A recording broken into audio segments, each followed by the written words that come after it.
कहानी की शुरुआत में हमें एक बैंक को दिखाया जाता है जहां पर हीरो नाम का आदमी अपने साथी साइको के साथ बैंक में रॉबरी कर रहा होता है। वो कैशियर को कहता है कि सारे पैसे मुझे दे दो। वहीं हमें एक टाउन को दिखाया जाता है जिसका नाम समुराई टाउन है और इस टाउन को रूल गवर्नर करता है। यहाँ पर एक लड़की होती है जो गार्ड के जाने के बाद सीटी बजाती है और जैसे वो सीटी बजाती है वहां पर हमें 3 लड़कियां दिखती हैं जिन्हें यहाँ पर बंदी बनाकर रखा गया था। इसमें से एक का नाम बनिस होता है और यह तीनों के तीनों यहाँ से आजाद होकर भाग जाते हैं। कुछ देर बाद बर्नी इस कार में ही सो जाती है, पर अगली सुबह जब उसकी आंख खुलती है तो पूरी तरह से हैरान होती है क्योंकि वह कार में नहीं होती बल्कि एक बहुत ही अजीब जगह पर होती है जहाँ पर लोग बहुत ही कमजोर होते हैं। दरअसल यह एक ऐसी जगह है जिसे पूरी तरह से क्वारंटाइन किया गया है। यहाँ से कभी कोई बाहर नहीं निकल सकता। वो गवर्नर की कैद से छूटकर अब एक दूसरी कैद में फंस चुकी है। वह यहाँ पर बहुत चीखती है, चिल्लाती है, लेकिन उसकी चीख पुकार सुनने वाला यहाँ पर कोई भी नहीं है। वहीं समुराई टाउन में हमें गवर्नर को दिखाया जाता है जिसके पास हीरो को लाया जाता है। हीरो वही आदमी है जो इस कहानी की शुरुआत में बैंक को लूट रहा था।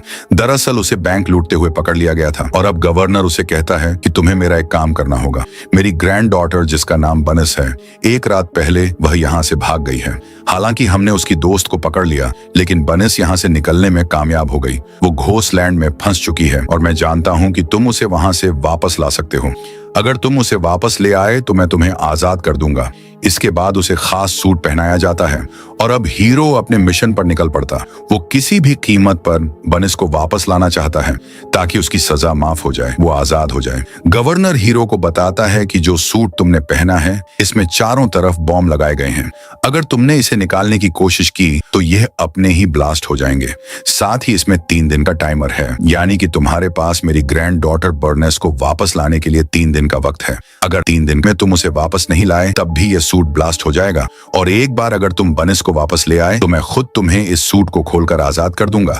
और अब हीरो गाड़ी में बैठकर उस तरफ निकल पड़ता है जिसे घोस्टलैंड कहा जाता है, जिसे पूरी तरह से क्वारंटाइन किया गया है। और जब वो घोस्टलैंड के बॉर्डर पर पहुंचता है तो वहां पर सच में घोस्ट जैसी बड़ी बड़ी आकृतियां होती हैं जिन्हें देखकर उसकी कार का एक्सीडेंट हो जाता है और इसके बाद उसे बंदी बनाकर घोस्टलैंड के अंदर ले जाया जाता है।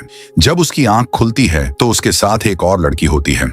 वो उससे पूछता है, क्या तुम बर्निश हो? वो कहती है कि नहीं, मैं बर्निश नहीं बल्कि उसकी दोस्त हूँ। असल बर्निश की ये उन 2 दोस्तों में से एक होती है जो उस रात को उसके साथ भागी थी। अब यहाँ पर इन सब का लीडर भी आ जाता है। वो हीरो से कहता है कि जो एक बार यहाँ पर आता है यहाँ से वापस नहीं जा सकता। तुम यहाँ पर क्यों आए हो? हीरो बताता है कि मैं यहाँ पर एक लड़की को ढूंढने के लिए आया हूँ और इसके बाद वो बर्नेस की फोटो दिखाता है। तभी एक लड़का कहता है कि मैंने इस तरह दिखने वाली एक लड़की को उस तरफ देखा है और अब हीरो उस तरफ जाता है जहां पर बहुत बड़े बड़े पुतले होते हैं और जब उनके चेहरे के मास्क को वो हटाता है तो उसके अंदर असली के इंसान होते हैं। और एक मास्क हटाने के बाद उसे बनिस भी वहां पर मिल जाती है। वो बर्निस से बात करने की कोशिश करता है लेकिन बर्निस उसकी किसी बात का कोई भी जवाब नहीं देती।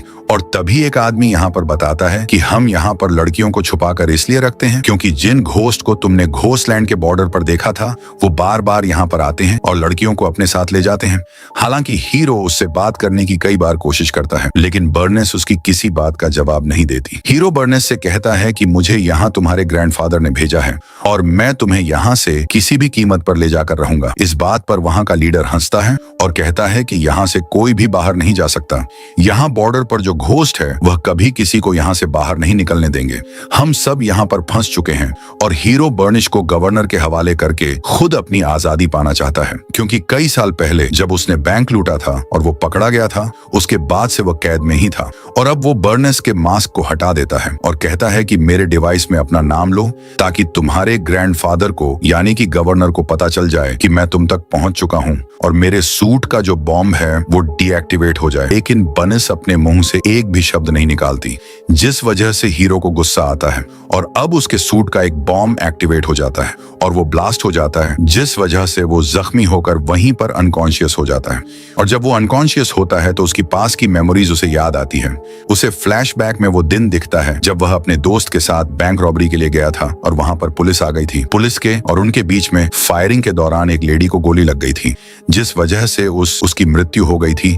साथ ही उस लेडी की बेटी के पैर पर गोली लग चुकी थी, जिस वजह से वह जख्मी हो जाती है। और वहां पर तब गवर्नर आता है जो उस लड़की को अपने साथ ले जाता है, और यह लड़की और कोई नहीं बल्कि बर्निश होती है। और अब हीरो को सब कुछ रिकॉल हो चुका है। उसे समझ में आ जाता है कि बर्नेस की आज जो भी हालत है, जो वह कैद में है, उसकी वजह वह खुद है। हीरो को अपनी गलती का एहसास होता है, इसीलिए होश में आने के बाद वो बर्नेस के पास जाता है और उसकी मॉम की मृत्यु के लिए और उसके पैर को जख्मी करने के लिए वो उससे माफी मांगता है। लेकिन इससे पहले कि बर्निश कुछ कहती, यहाँ पर घोस्टलैंड के घोस्ट आ जाते हैं जो बर्नेस को अपने साथ ले जाना चाहते हैं।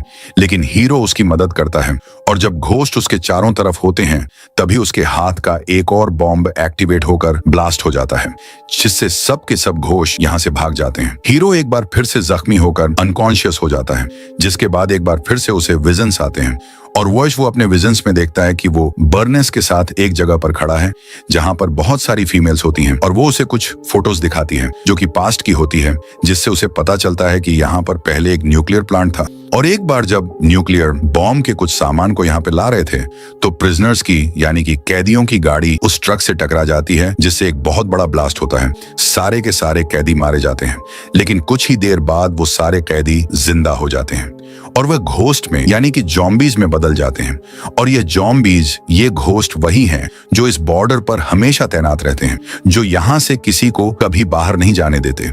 वो यहाँ पर रहने वाले लोगों को अपना शिकार बनाते हैं। दरअसल यहाँ पर ब्लास्ट के बाद एक बीमारी फैल गई थी, जिस वजह से इस पूरी जगह को क्वारंटाइन कर दिया गया था, और इस पूरी जगह को चलाने वाला और कोई नहीं बल्कि गवर्नर होता है। ये पूरी जगह गवर्नर के अंडर होती है। हालांकि वह इन लोगों की मदद कर सकता था, लेकिन वह एक अच्छा इंसान नहीं होता, इसीलिए वह इनकी मदद नहीं करता, बल्कि इन सबको यहाँ पर मरने के लिए छोड़ देता है। हीरो को अब एक और विजन आता है, जिसमें वो छोटे छोटे बच्चों को देखता है जो उससे कहते हैं कि तुम्हें एक और जिंदगी मिल रही है ताकि तुम यहाँ पर रहने वाले लोगों की मदद कर सको। हीरो अभी भी बेहोश होता है और उसके सूट का एक और बॉम्ब ब्लास्ट होने वाला होता है, लेकिन बर्नेस को पता चल जाता है और वो उसके हाथ में जो डिवाइस होता है उस पर अपना नाम बोल देती है, जिससे बॉम्ब डीएक्टिवेट हो जाता है। लेकिन बर्नेस को लगता है कि हीरो अब मारा गया, इसीलिए वो वापस उस जगह आ जाती है जहां पर सभी नॉर्मल इंसान होते हैं। वो कहती है कि हीरो के ऊपर घोस्ट ने हमला किया था, जिस वजह से वह मारा गया। यहाँ पर जो लीडर होता है वह कहता है कि उनसे कोई नहीं बच सकता, लेकिन तुम यहाँ से नहीं जा सकती क्योंकि वह तुम्हें कभी भी यहाँ से बाहर नहीं निकलने देंगे। और तभी यहाँ पर हीरो आ जाता है जो पूरी तरह से ठीक होता है। उसे देखकर सब के सब हैरान हो जाते हैं, यहाँ तक कि बर्निश भी, क्योंकि जॉम्बीज ने घोस्ट ने उसे काटा था, लेकिन उसके बाद भी वह पूरी तरह से नॉर्मल होता है और वह सबको अपने सपने के बारे में बताता है कि किस तरह से सपने में उसे बच्चे आए थे जिन्होंने उसे कहा था कि तुम्हें एक और जिंदगी दी जा रही है ताकि तुम यहाँ के लोगों की मदद कर सको। और अब लीडर और उसके साथ यहाँ पर जितने भी नॉर्मल लोग रहते हैं वह हीरो की मदद करने के लिए तैयार हो जाते हैं। यहाँ पर बहुत सारे ऐसे लोग होते हैं जो हीरो और बर्नेस के साथ यहाँ से निकलना चाहते हैं, इसीलिए अब ये तैयारी शुरू कर देते हैं। ये बर्नेस को हेलमेट और आर्मर्स देते हैं ताकि वो उन घोस्ट से लड़ सके, अपनी रक्षा कर सके, और अगली सुबह वो उन आदमियों के साथ यहाँ से निकलने के लिए जब बॉर्डर तक पहुंचता है तो वहां पर बहुत सारे घोस्ट जो कि जॉम्बीज हैं इनके सामने आ जाते हैं। और इनका जो लीडर होता है जिसका पूरा चेहरा जला हुआ होता है, जब वो हीरो के पास आता है तो हीरो उसे देखकर हैरान हो जाता है, क्योंकि आज से कई साल पहले हीरो जब बैंक लूट रहा था तो उसके साथ जो उसका दोस्त साइको था ये वही होता है। दरअसल प्रिजनर की गाड़ी में वो भी था, जिस वजह से वह भी अफेक्टेड हो गया और अब वह एक जॉम्बी यानी कि एक घोस्ट बन चुका है। साइको हीरो से कहता है कि तुमने मेरी मदद नहीं की, जिस वजह से मेरा यह हाल हुआ। हीरो कहता है कि तुम बेगुनाहों को मार रहे थे, इसीलिए मैं तुम्हारी मदद नहीं कर पाया, लेकिन अब मुझे तुम्हारी मदद की जरूरत है। हम कभी अच्छे दोस्त हुआ करते थे। साइको उसके कान में कहता है कि मैं तुम सबको यहाँ से जाने दूंगा, लेकिन तुम्हें वादा करना होगा कि तुम गवर्नर को मार दोगे क्योंकि उसकी वजह से सब कुछ हुआ था।